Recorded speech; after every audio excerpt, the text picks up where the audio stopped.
talaga.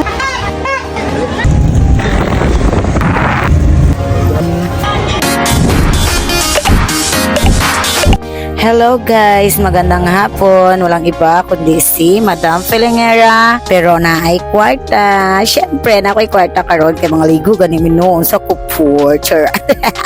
And then for today's video ay survey muna ang aming gagawin kasi kailangan muna naming tingnan, no? Baka kasi maganda lang sa picture tapos sa personal hindi. Charot kanta yun. Huwag na natin padagalin yan mga ka-feelingorns kasi andito na kami Char, ang bilis. Pagbaba nga pala namin dyan sa sasakyan is kitang-kita na talaga yung entrance ng Lamteo Resort. And fast forward, nakatabok na kami doon sa kabila at tinihintay na lang namin si Papa Rat na dumating dito, ha? Unsa man. Kayo na lang ang magsabot sa sinasabi ko mga ka-feelingorns kasi hindi talaga totally kabalumag sa Tagalog. But I try my best naman. Ano ba? Ba't ang ikat? At ang kasama ko pala is yung bayaw at saka kapatid at syempre yung banahar ko kasi wala namang magdadrive pag hindi siya kasama noon. So ayun na nga mga ka-feelingorns, andito yung kanilang mga rates. Check and check out and day rate and night rate. So ang aking bana dyan mga ka-feelingorns is nakakita siya ng bulad. And then ano pang hinihintay natin mga ka-feelingorns, survey na natin yan. So may hagdanan pala dito pababa sa kanilang resort. Ang ganda ng entrance pa lang mga ka-feelingorns, no? So ipapakita ko sa inyo kung gaano kaganda ang Lamteo.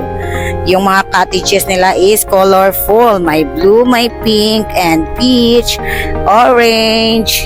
Tingnan nyo naman mga ka-feelingers, no, kung gaano karaming tao dito. And then maraming sasakyan. So, dinadayo talaga nila ito mga ka-feelingers kasi tingnan nyo naman ang view dito. Ang ganda. Hindi pala ito sponsored ha. At sinasabi ko lang talaga kung ano ang totoo na makita nyo dito.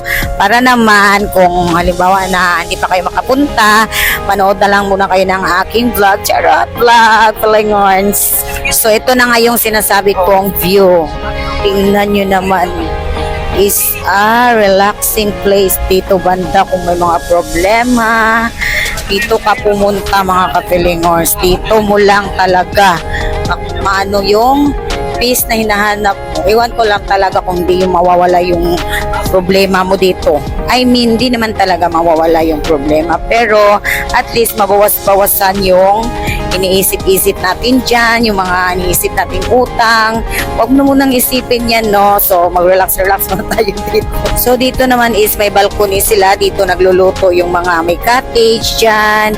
May tulugan din sila dito. Room rate, yung sinasabi ko kanina. Ang ganda ng kanilang room rate. May aircon. Kung gusto mo kung marami kang budget, dito ka sa aircon. Din may mga murahin din sila dito, mga ka-feelingorns. Huwag kang mag-alala, mga ka-feelingorns, kung yung pera mo is konti lang. Palit lang yung pera mo, wag kang mag-alala kasi may budget meal dito na kayang-kaya lang ng budget mo.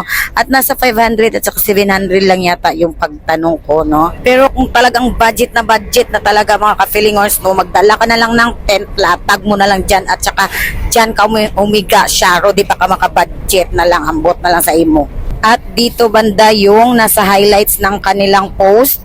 Makikita kung saan andito yung maraming nagpipicture, kumukuha ng view at saka ang ganda tingnan nito sa picture guys, sa kanilang mga post. Pero tingnan natin kung maganda talaga sa personal. As you can see naman, no, di naman siguro kayo buta. Char, joke lang. Diba? Kung unsa ang naa sa picture, maujud siya sa personal, mga ka-feelingorns. Grabe kanindot, grabe ang ilahang view diri, makarelax kaayo, labi na ang color. Diyos ko, nadiri ang mga mag-uyab, gamuni-muni. Dili lang ingon nga mag-uyab ang pwede diri ha. Isang family pwede. Tanaw din nyo ang salug. Oh, colorful kaayo.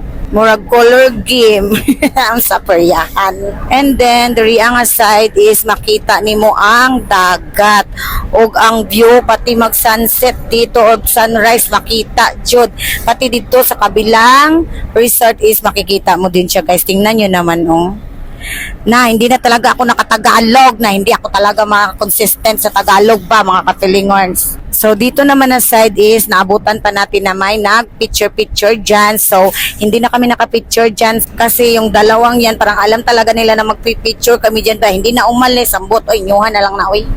At saka, don't worry pala mga mamis kasi kung may mga dala kayong mga bata dyan or mga babies, ay wag naman sana babies, no? Yung mga bata is di naman talaga sila totally mahuhulog, no? Kung hindi sila mag-ambak, charot. I mean, sa gani ang ambak, magtalon ba, di sila mahulog dyan kasi may harang. Pero wag lang talaga natin hayaan yung mga bata kasi kailangan pa din nila ng gabay ng magulang, no? Yung nakakatanda sa kanila kasi pag mahulog sila dyan talaga, naiwan ko lang talaga, doon mo na nasa lalong puniton, charot. And that's all for today's video. Thank you sa paminaw o pagtanaw. Salamat!